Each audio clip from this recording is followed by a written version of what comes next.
Now listen carefully and answer questions 31 to 40. Hello everyone. Do you use the internet? If I asked you what is the single most common topic for advertisements on the net, I suspect ads for weight loss would win hands down. After all, dieting is one of our current obsessions.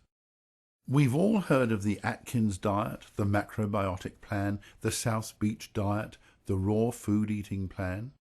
All of these fad diets and many more promise that you will lose kilos and live a healthy life if you just follow their plan. Today we're going to discuss one of the most well-known Western diet trends, the paleo or caveman diet. Firstly, what is this diet and where did it come from?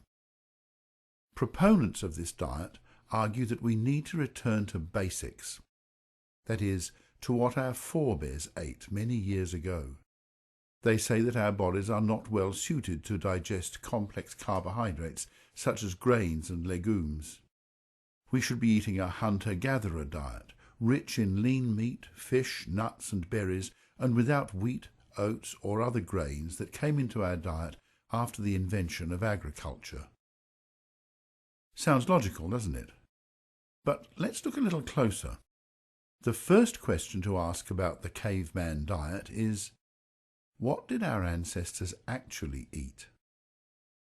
One way to discover this is to study the diets of existing hunter-gatherer tribes. Although these groups do tend to regard meat as the best source of food, they often have difficulty in finding it. In Africa, for example, over 50% of the time, the Bushmen tribes come home empty-handed from their hunting expeditions, despite being very skillful with equipment such as bows and arrows. So what do they eat when they can't get meat? Well, the wives come to the fore then, foraging for and cooking local plants. Most of the groups eat a lot of plants. These range through a huge variety of local species, including nuts, plantains and yams, and evidence suggests that this was true of our ancient ancestors as well. Researchers suggest that these people would eat more meat if they could get it, but in fact only approximately a third of their calories comes from this protein and fat-rich source. Research shows that when these groups first come into contact with a Western diet, their health suffers. Once they're exposed to our diet of refined carbohydrates and sugars, they quickly develop our lifestyle-related diseases. However, that does not mean that the human digestive system is suited to digesting only a few sources of food, nor that it cannot change to accommodate different food sources. In fact, the evidence would suggest exactly the opposite. As a species, we are able to make significant modifications to our digestive systems according to what foods are available in our local environment. Examples abound, and our ability to digest lactose is a good one. Lactose is a sugar that is found in milk, and it is digested in the human gut by the enzyme lactase.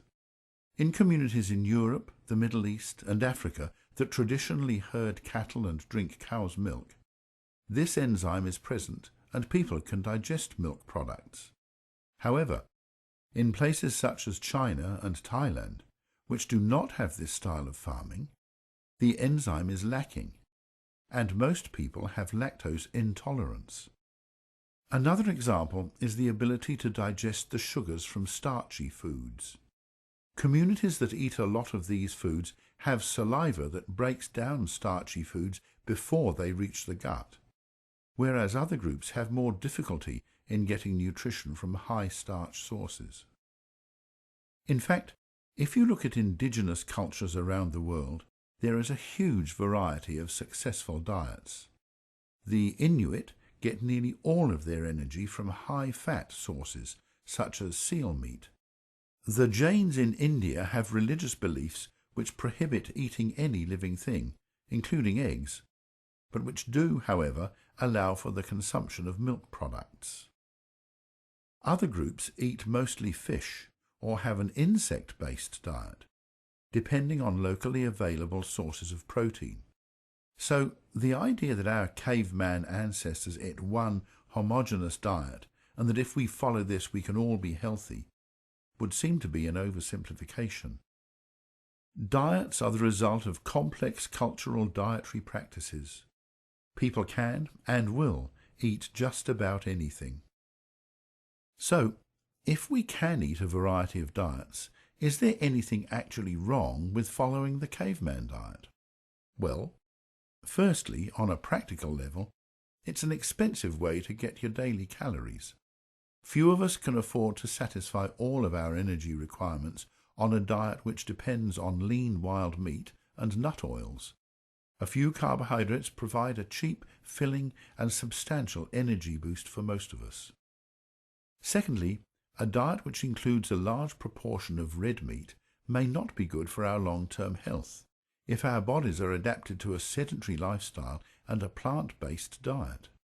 We simply get less exercise than our ancestors did, and so we are more prone to some illnesses than they were. Finally, if we all start to eat a wild meat-based diet, this will have negative implications for the environment, because it's not a sustainable way to feed a lot of people. That is the end of section 4.